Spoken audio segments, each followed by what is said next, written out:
Vítejte u dnešního videa. Dnes se podíváme na to, kteří čeští herci patří mezi nejvýdělečnější, tedy ti, kteří si svým herectvím, popularitou a množstvím projektů vydělávají nejvíc peněz. Hned na začátku ale jedno důležité upozornění.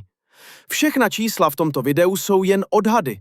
V Česku nejsou honoráře herců veřejné, takže přesné částky neznáme. Vycházíme z dostupných informací z médií, produkčních údajů a odhadů odborníků z filmového průmyslu. Takže to berte spíš jako přehled těch, kdo patří mezi českou hereckou elitu, než jako přesné pořadí podle výplatní pásky. Jdeme na to! Hynek Čermák je dnes jedním z nejobsazovanějších českých herců. Viděli jste ho ve filmech jako Gangster K, Bobule nebo v seriálu Okresní přebor. Hraje drsné, charismatické postavy a právě to z něj udělalo oblíbenou tvář českých filmů i seriálů. Kromě filmu hraje i v Davidském divadle a dabuje zahraniční herce. Podle odhadů si může za jeden natáčecí den přijít na 15 až 20 tisíc korun a s kombinací divadla, reklamy a filmů ročně klidně přes 1 000 000. Hynek Čermák je typ herce, který není v bulváru každý den, ale patří mezi profesionály, kteří se prostě uživí herectvím naplno. Martin Hofman patří k hercům, kteří v posledních letech hodně stoupají. Publikum si ho pamatuje hlavně díky seriálům jako Most, Okresní přebor nebo Svět pod hlavou. Jeho styl herectví je přirozený a energický a zároveň se nebojí komedie ani dramatu. V rozhovorech několikrát přiznal, že si velmi vybírá role, ale když už do něčeho jde, bere za to odpovídající honorář. Odhady říkají, že jeho roční příjem se pohybuje kolem 1,5 až 2 milionů korun, hlavně díky filmům, seriálům a reklamám. Není to jen talent, ale i jeho tvář, kterou diváci prostě znají a mají rádi. Jiří Langmajer je herec, který se na české scéně drží už desítky let. Od romantických komedií po vážné drama zvládá všechno. Je jedním z mála herců, kteří dokážou přitáhnout do kina i lidi, kteří běžně české filmy nesledují. Hrál například V Po čem muži touží, Láska hory přenáší nebo v seriálu Až po uši. Jeho jméno znamená jistotu pro producenty, takže není divu, že patří mezi nejlépe placené. Podle dostupných údajů se jeho honorář za film pohybuje kolem 300 000 až 400 000 korun a v kombinaci s reklamami a televizními projekty se může dostat až k 3 milionům ročně. Ondřej Vetký je opravdová stálice českého filmu. Patří k hercům, kteří hrají neuvěřitelně přirozeně, ať už jde o komedii, drama nebo akci. Filmy jako Václav, Okresní přebor, Poslední zápas Pepika Hnátka nebo Želary ho proslavili i mimo Českou republiku. Vetký je známý tím, že bere méně projektů, ale o to pečlivěji si vybírá. Podle médií si může za filmovou roli říct kolem 500 000 korun a díky divadlu a reklamám se jeho roční příjem odhaduje na 2 až 3 miliony korun. Skromný, profesionální a naprosto spolehlivý. Tak by se dal Ondřej Vetký popsat. Miroslav Donutil, legenda českého filmu i divadla.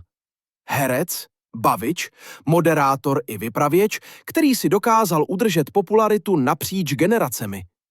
Mnozí ho znají z filmů Pelíšky, Příběhy obyčejného šílenství, dlouhá kariéra, stabilní angažmá a jeho jméno z něj dělají jistotu pro producenty.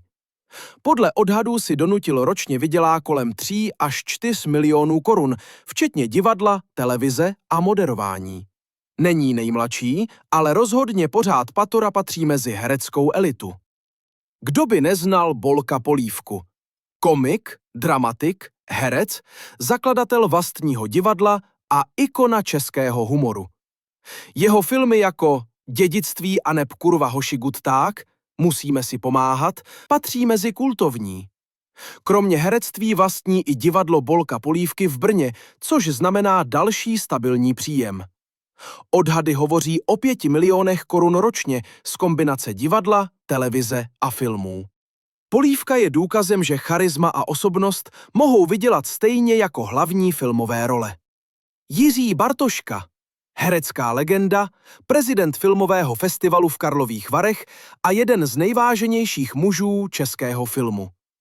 Jeho charisma a respekt mu zaručují nejen herecké příležitosti, ale i komerční spolupráce. Účinkoval v řadě filmů, ale i jako porotce, hlasový komentátor a producent. Kombinace jeho filmové kariéry, prestižních funkcí a reklamních kontraktů mu ročně může vynést i 5 až 6 milionů korun. A navíc, málo kdo v českém filmu má takový přirozený respekt. Karel Roden, herec, který prorazil i za hranicemi. Na rozdíl od většiny českých herců si zahrál i v hollywoodských produkcích, například ve filmech Hellboy, 15 minut nebo The Bourne Supremacy. V Česku je ceněn za filmy Lidice, Masaryk nebo Samotáři. Díky kombinaci českých i zahraničních projektů si může přijít až na 8 milionů korun ročně.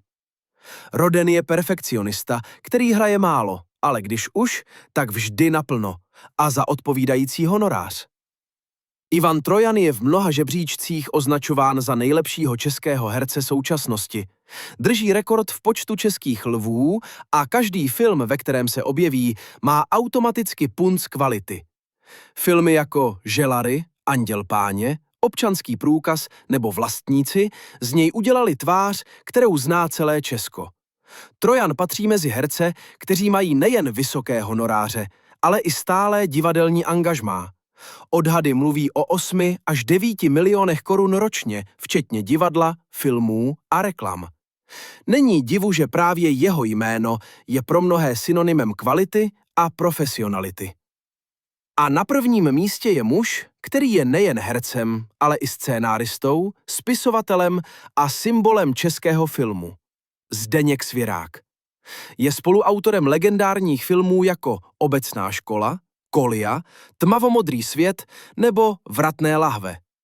Tyto filmy vydělaly desítky milionů korun a některé z nich uspěly i v zahraničí, včetně Oscara za film Kolia. Díky autorským honorářům, licencím a hraní ve filmech se jeho příjmy dlouhodobě pohybují v řádech desítek milionů korun ročně. Svěrák je výjimka, herec i tvůrce, který se svým uměním dokázal vydělat víc než kdokoliv jiný v Česku. Pamatujte, že všechny částky jsou pouze odhady, protože herecké honoráře v Česku nejsou veřejné. Ale jedno je jisté. České herectví má spoustu tváří, které si díky svému talentu dokázaly vybudovat úspěšnou a výdělečnou kariéru.